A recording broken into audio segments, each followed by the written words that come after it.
All right, Alexander, let's do an update as to what is going on in Ukraine.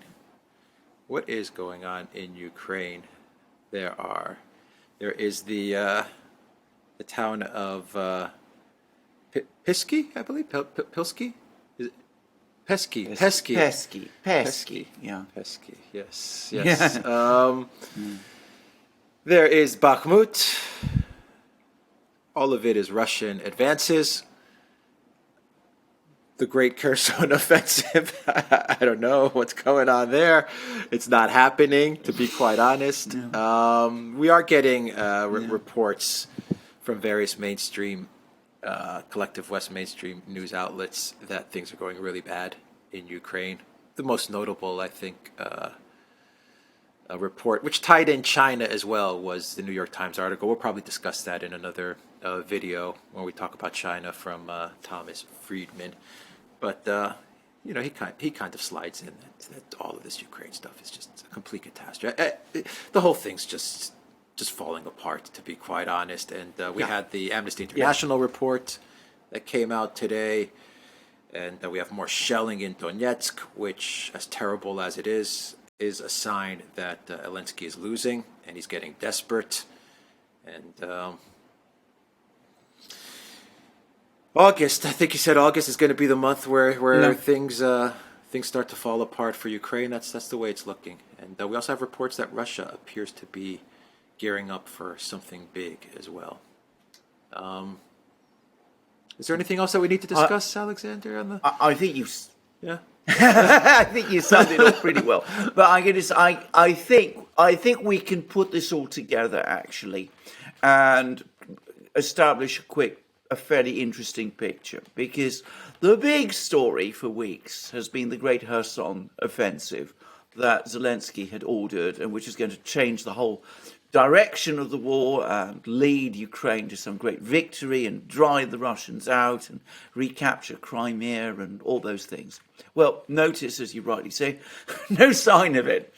Instead, what we're getting is more and more indications of absolute anger and mounting recriminations, both within Ukraine and between Ukraine, or rather I should say, between Zelensky and some of his foreign backers. Because what seems to have happened is that in order to prepare for this great offensive in Kherson region, which has never happened, Zelensky ordered that the Ukrainian defenses in Donbass be stripped of a lot of their artillery. And this is now being confirmed by Ukrainian bloggers, by the way. And it was redeployed to Kherson, not to Kherson region, but to the area near Kherson region, to support the Great Offensive. However, the Great Offensive never actually happened because the Ukrainians weren't able to really organize it. There just weren't the troops or the machines there. And in fact, on the contrary, there's been a big Russian build-up in southwest Ukraine and Kherson region, which we're going to come to. But in the meantime, with all that artillery redeployed from Donbass to southwest Ukraine, what has happened is that the most heavily fortified parts of the Ukrainian defense lines, the defense lines opposite Donetsk city, where this town, it's a big village called Pesky, is located. But there's other places that we'll be hearing about, Marinka, Avdiivka, all of these places, which are really big villages, but they've been sort of turned into sort of fortresses over the last 8 years. There's lots of trenches, concrete bunkers, all of those things. But they all needed artillery to function. So the artillery was all taken away to Kherson region. The Russians, of course, found out about it, and they launched their attack on this particular location of the Ukrainian front lines, knowing that all these bunkers, trenches, and all of the rest wouldn't be covered by artillery anymore. And they've punched through. And it looks like this entire defence line, or at least parts of that defence line, are now disintegrating. And we've heard that, two big Ukrainian units have refused to fight. There's furious recriminations, lots of, Ukrainian soldiers are writing angry blog pieces about this. And there's also talk that there's now arguments and quarrels between the Ukrainian High Command, General Zelensky, who is the chief of the Ukrainian staff, and Zelensky's office. And they're all saying, you know, that this is a terrible mistake. We need to send that artillery back. However, Zelensky himself is now pushing back, and he says we need to keep this artillery in southwest Ukraine, not because we're going to start some great offensive towards Kherson region, but because the Russians are planning a great offensive in this very same region. They're preparing for an advance on a city called Kryvyi Rog. Kryvyi Rog is a major industrial center. It's the base area of the Ukrainian units that were being assembled to attack Kherson, you know, this part of this great offensive, this offensive that never happened. But Zelensky and his people, like Alexei Arestovich, who is, you know, Zelensky's spin doctor, they're now saying that it is Kryvyi Rog, on the contrary, which, far from being the base for the offensive towards Kherson, is now going to be the target of the Russian offensive that's now apparently being prepared over the next few days. So there's now a huge amount of quarrels about that. Now, just to add one little point about Kryvyi Rog, it is also Zelensky's own childhood home. That is apparently where he lived when he was a kid.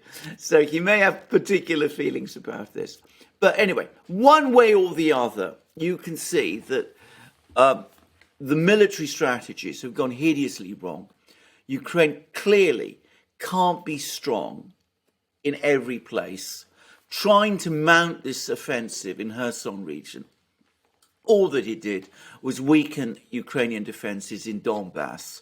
The Ukrainian defences in Donbass are crumbling as a result even faster than they might otherwise have done. The Russians are already advancing in places like Bakhmut city and wherever, but they've now punched through these major defence lines.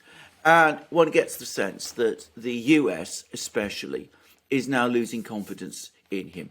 Now, Larry Johnson, who we interviewed, who's a former CIA man, but who's still got contacts in the intelligence world, he said that the Defense Intelligence Agency, which is one of the top intelligence agencies in the US, has now told the White House that Ukraine is coming apart at the seams. That was Larry Johnson's words. And we also read in National Review, this is this conservative neocon magazine, created by the late William Buckley, now edited by Jim Garrity. Jim Garrity is saying that the Biden White House is now setting Zelensky up as the fall guy for when, you know, this collapse in Ukraine comes. But I get the impression that this has been the moment when faith in this enterprise, even amongst its Western sponsors, at least its American sponsors, has finally crashed. Yeah, that is why they are searching for other people to fight. Taiwan, No, exactly. Kosovo, all of Exactly. these things. Exactly. Exactly. If NATO,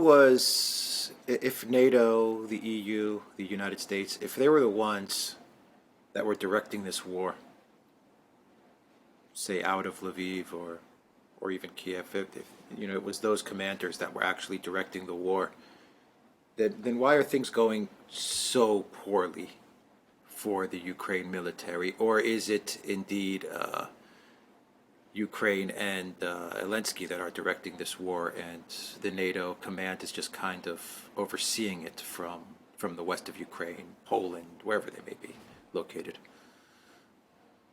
Right. But I think I can answer that question. I think it is the Western powers that have been directing the war. We've been getting increasing reports ever since the beginning of May that Ukrainian generals, Zelensky, were getting very exasperated by the bad military advice, as they saw it, that Zelensky and his people were getting from the West. And it's absolutely clear to me that the pressure to launch this counteroffensive in Kherson region was coming overwhelmingly from the West, specifically and particularly from the British. Now, I think that the Western powers, the United States and Britain, have completely misunderstood the real nature of this war. Remember, they're at a distance from it, so they're trying to control it from a distance, far away, without really having a feel of what's going on. I think at some level they probably do believe the stories that they've been spreading about these vast Russian casualties, the fact that the Russians have lost a third of their tanks, huge numbers of their infantry, all that sort of thing.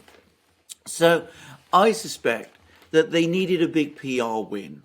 They needed a big PR win to keep people in the West in line over this war. So that's why they pushed for this Kherson offensive. And I think they said to themselves, well, we can pull all the artillery from Donbass because the Russians are too enfeebled, they're too run down, they're too exhausted to actually launch an attack at this time. So it's reasonably safe for us to do that. We can redeploy to Kherson region, and that way we will score this great victory. We'll blow up those bridges across the Dnieper, which, by the way, hasn't happened. We are going to pull the artillery from Donbass. The Russians are too exhausted to advance. The head of MI6 actually came out and said that the Russians have run out of steam and that this is a good time, the right moment for Ukraine to go on the attack. So I think that's what they said to themselves. That's what they said to Zelensky. Zelensky, of course, listened to what they said. We were saying to him they needed this big win in Kherson region to keep everything politically on track in the West.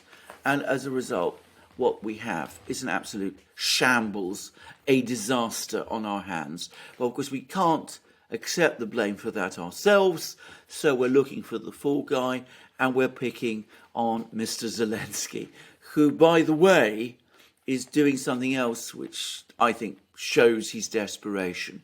He's apparently trying to call Xi Jinping, which is, it's so wild at this time. But we've had a report from the South China Morning Post, which is a Chinese newspaper based in Hong Kong, slightly independent of the Communist Party of China, but nonetheless pretty well informed. And it says that Zelensky has been contacting Beijing, the foreign ministry there, desperately, apparently, trying to set up some kind of telephone call with Xi Jinping, and that he's trying to persuade Xi Jinping to call Putin, to persuade Putin to cut Zelensky presumably some slack, to slow things down, to start some kind of mediation process. So that, I think, I believe that story, by the way. As I said, South China Morning Post, pretty reliable about this sort of thing. That is another sign of how desperate Zelensky is getting. Yeah. You think he's doing that on his own, or you think he was put up to it by the State Department? Because I was kind of reading that article. Well, who knows? Yeah, because I was kind of reading it as he's still trying to move China away from Russia, which I found very, very bizarre, given just 24 hours ago all the Taiwan stuff went down. Yeah. Well, the whole thing is such a mess that it's very difficult to know who is doing what. But whatever, it comes across as a very desperate move.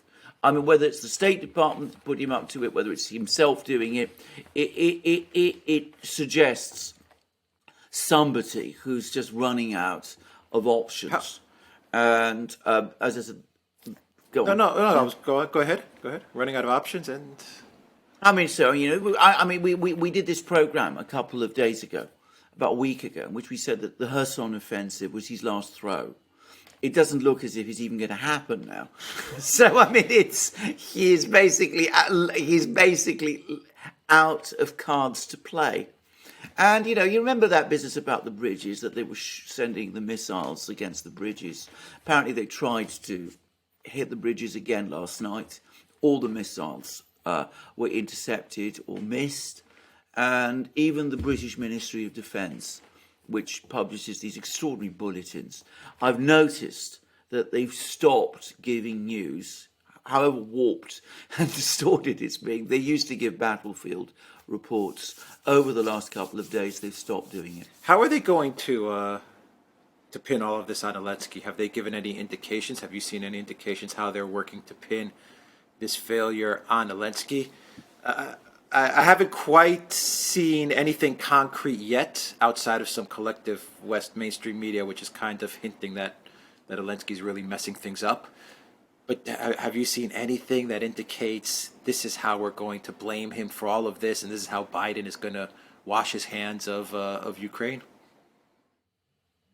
Yeah, well, Jim Garrity at National Review said that the first thing they're going to say is that Zelensky left Ukraine unprepared for the war because he didn't listen to Biden's advice that the Russians were about to attack.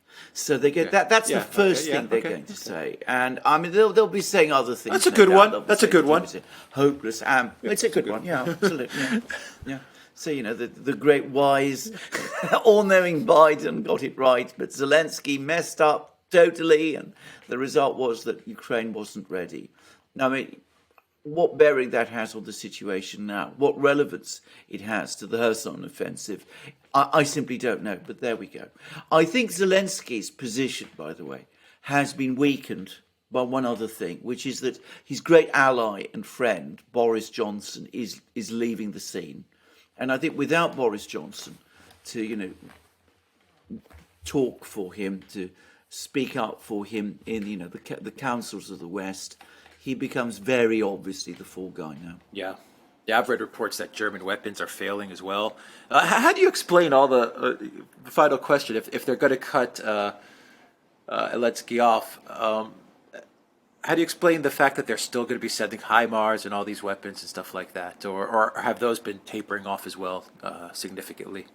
I think they have been tapering off, actually. I think when you actually drill into the figures, you can see that the numbers of weapon systems and indeed the amount of ammunition and other things like that that's been heading towards Ukraine is actually starting to slip. It's getting less rather than more. But, of course, there's the momentum behind this is enormous. And some of these latest weapons deliveries, especially from Germany, are weapons that were committed to Ukraine, promised to Ukraine weeks ago, before the whole situation got as disastrously out of control as it is doing now. Yeah, the Europeans have been very quiet, actually, for the past week as well, with regards to Ukraine and Zelensky. I mean, you hear statements every now and then, but like Van der Crazy and Schultz, they haven't been so boisterous. They haven't been so, you know, bellicose. That's something that I've noticed. Phil, because, yes, absolutely. I mean, the other thing to say is this. I mean, back in March, I think they did fool themselves into thinking that Ukraine was going to win. I mean, a crazy idea, absurd notion. But they actually, I think, talked themselves into thinking it. Now, of course, that it's all going wrong, they all want to run away from this as fast as they can. Problem is, all the things they said in February and March and later are there. I mean, you can't completely, you know, erase them from the record. You can do so to some extent in the West. But as we've seen over the last couple of days, the world is not the West. There is a wider world outside the West where all of these things are remembered. One way or the other, the European Union is in a terrible mess, you know, far worse mess than the US itself is. The US, as always, can walk away. The EU is stuck with this, and one does wonder what they're going to do. And notice that Gerhard Schreder, the great advocate of Russian-German entente, has resurfaced. He's given big interviews to Stern and to German television. Obviously, he came in for a lot of criticism, and he still is. But, you know, he's now actively floating the idea of opening Nord Stream 2.